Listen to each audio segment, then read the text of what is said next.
건강은 신체적, 정신적 기능이 정상적으로 유지되는 상태를 가리킨다. 단순히 질병이 없는 상태와는 구별되며 노동 시기 정신 상태와 밀접하게 연결된 복합적 조건이다. 이 영상에서는 어록, 격언, 속담, 고사, 일화를 통해 건강이라는 개념을 다각도로 살핀다. 건강을 논할 때 함께 거론되는 말들이 있다. 자유, 노동, 만족, 질병, 음식, 예방. 이 단어들은 각각 건강의 서로 다른 측면을 가리킨다. 자유는 건강이 가져다주는 결과이고 노동과 음식은 건강을 결정하는 조건이며 질병과 예방은 건강의 반대편과 그 방어를 뜻한다. 만족은 건강이 낳는 심리적 귀결이다. 건강이란 말 자체를 먼저 살펴본다. 건강은 굳셀 건, 편안할 강, 몸이 굳세고 편안한 상태라는 뜻이다. 단순히 아프지 않음을 넘어 기능이 온전히 작동하는 적극적 상태를 가리킨다. 동양의학에서 건강은 기운의 균형으로 설명되었다. 몸 안의 기운이 어느 한쪽으로 치우치지 않고 고르게 흐를 때 건강하다고 보았다. 이 개념은 건강을 결핍의 부재가 아니라 균형의 달성으로 정의한다는 점에서 서양의 접근과 구별된다. 베르네는 이렇게 말했다. 병은 1000가지나 있으나 건강은 오직 한 가지밖에 없다. 이 문장은 건강과 질병의 비대칭성을 정확하게 포착한다. 질병은 무수히 많은 경로로 몸에 들어오지만 건강은 단 하나의 상태다. 이 비대칭성이 건강을 희소하고 취약한 것으로 만든다. 건강한 상태는 수많은 이탈 가능성 가운데 극히 좁은 지점에 놓여 있다. 스위스 철학자 아미엘은 일기에서 이렇게 썼다. 건강에는 자유가 있다. 건강은 모든 자유 가운데 으뜸가는 것이다. 아미엘은 자유를 정치적, 사회적 개념으로만 보지 않았다. 신체적 건강이 뒷받침되지 않으면 어떤 외적 자유도 실질적 의미를 가지지 못한다는 관점이다. 감금 없이도 병들면 행동 반경은 좁아진다. 건강을 자유의 근거로 놓는 이 시각은 건강을 단순한 신체 조건이 아니라 존재론적 조건으로 격상시킨다. 독일 사상가 쇼펜하우어는 한 걸음 더 나아간다. 어리석은 일 중에 가장 어리석은 일은 어떤 이익을 위하여 건강을 희생하는 것이다. 여기서 쇼펜하우어가 말하는 이익은 재산, 명예, 지위 등 일반적으로 사람들이 추구하는 외적 가치들을 포함한다. 건강을 대가로 얻은 이익은 결국 건강을 잃은 상태에서 누려야 하므로 그 이익의 실질적 가치는 소멸한다는 논리다. 도구와 목적의 전도를 경계하는 발언이다. 한국 속담에는 이런 말이 있다. 삼정승 부러워 말고 내 한 몸 든든히 가지라. 삼정승은 조선시대 최고 관직인 영의정, 좌의정, 우의정을 가리킨다. 최고의 권세와 지위를 부러워하는 대신 자기 몸 하나를 온전히 지키는 것이 더 중요하다는 뜻이다. 허욕을 경계하고 실질적 조건인 건강에 집중하라는 메시지로 지위와 건강의 위계를 뒤집는 민중적 지혜다. 영국 격언에는 이런 말이 있다. 돈 없는 건강은 반쪽짜리 병이다 직역하면 건강하지만 돈이 없는 상태는 완전한 건강이 아니라는 뜻이다.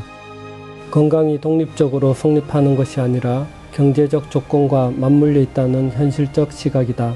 치료비, 영양, 위생 등 건강을 유지하는 물질적 기반이 없으면 건강도 온전하지 않다는 인식이 이 격언에 담겨 있다. 리텐베르크는 인간에 관한 관찰에서 이렇게 말했다. 건강의 고마움은 알아보아야 절실히 느낀다. 이 문장은 건강이 가진 역설적 성격을 지적한다. 건강은 그것이 사라졌을 때 비로소 그 가치가 인식된다. 결핍을 통해서만 실제했던 것이 보이는 구조다. 이 역설은 건강이 일상적 상태일 때 배경으로 후퇴하고 이상, 이항 상태에서야 정경으로 떠오른다는 점을 설명한다. 포르투갈 격언은 시기와 건강의 관계를 다룬다. 많이 먹는 것과 건강은 함께 가지 못한다. 절제를 강조하는 이 격언은 음식을 많이 먹는 것이 곧 몸을 보한다는 통속적 믿음에 반한다. 영양 과잉이 결핍만큼이나 건강을 해친다는 인식이다. 같은 맥락의 영국 격언도 있다. 어떤 사람들은 자기 이로 자기 무덤을 판다. 지나치게 먹으면 오래 살지 못한다는 뜻이다. 음식을 섭취하는 행위 자체가 죽음을 앞당기는 도구가 될 수 있다는 역설적 표현으로 과식의 위험을 극단적 이미지로 압축한다. 리브는 건강과 노동의 관계를 이렇게 정의한다. 건강은 노동으로부터 생기며 만족은 건강으로부터 생긴다. 이 문장은 건강을 인과 사슬의 중간 고리로 놓는다.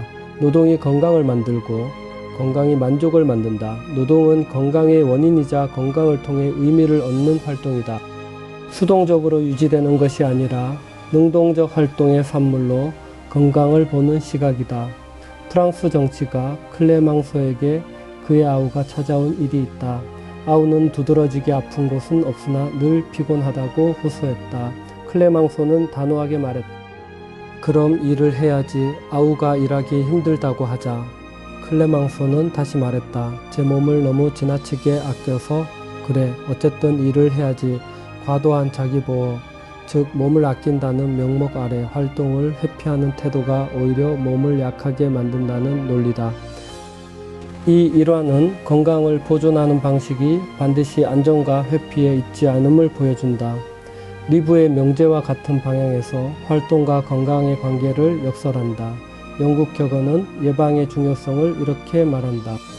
건강할 때 병을 생각하여 예비하라. 이 격언은 건강 상태에 있을 때의 판단력과 질병 상태에 있을 때의 판단력이 다르다는 전제를 깔고 있다. 건강할 때만이 병에 대한 대비를 실질적으로 실행할 수 있다. 또한 영국 격언 중에는 이런 말도 있다. 건강과 쾌활은 서로를 낳으며 함께 번영한다. 건강이 좋은 기분을 만들고 좋은 기분이 다시 건강을 강화한다는 상호작용의 구조다. 건강을 신체 조건으로만 한정하지 않고 심리 상태와 연동된 순환으로 이해하는 관점이다. 페스탈로치는 건강을 사회적 관계의 전제 조건으로 본다. 건강한 몸을 가진 자가 아니고는 조국에 충실한 자가 되기 어렵다. 좋은 아버지, 좋은 아들, 좋은 형제, 좋은 이웃이 되기 어렵기 때문이다. 건강은 개인의 문제가 아니라 사회적 역할 수행의 기반이라는 논거다. 교육학자로서 페스탈로치는 인간을 관계 속 존재로 파악했고 그 관계를 유지할 수 있는 최소한의 물리적 조건으로 건강을 위치시켰다. 건강은 결핍의 부재가 아니라 균형의 달성이다. 그것은 자유의 전제이고 노동의 선물이며 사회적 역할 수행의 기반이다. 동시에 이뤄야만 비로소 인식되는 역설적 조건이기도 하다. 베르네의 말처럼 병은 1000가지나 있으나 건강은 오직 한 가지밖에 없다. 그 하나의 상태를 유지하는 일이 왜 그토록 어렵고 중요한지를 이 자리에서 확인한 것으로 충분하다. 동서양의 어록은 건강이 자유의 전제이며 결핍의 부재가 아니라 균형의 달성임을 일깨운다. 그러나 성경은 몸의 강건함을 영혼의 안녕과 나란히 놓는다. 사랑하는 자여, 내 영혼이 잘된 같이 내가 범사에 잘되고 강건하기를 내가 간구하노라. 요한삼서 1장 2절의 말씀이다. 이는 이뤄야만 비로소 인식되는 건강조차 창조주께 받은 청지기의 목임을 가리킨다. 병이 1000가지라도 그 하나의 온전함은 결국 생명을 주신 이를 향한 신뢰 안에서 지켜진다.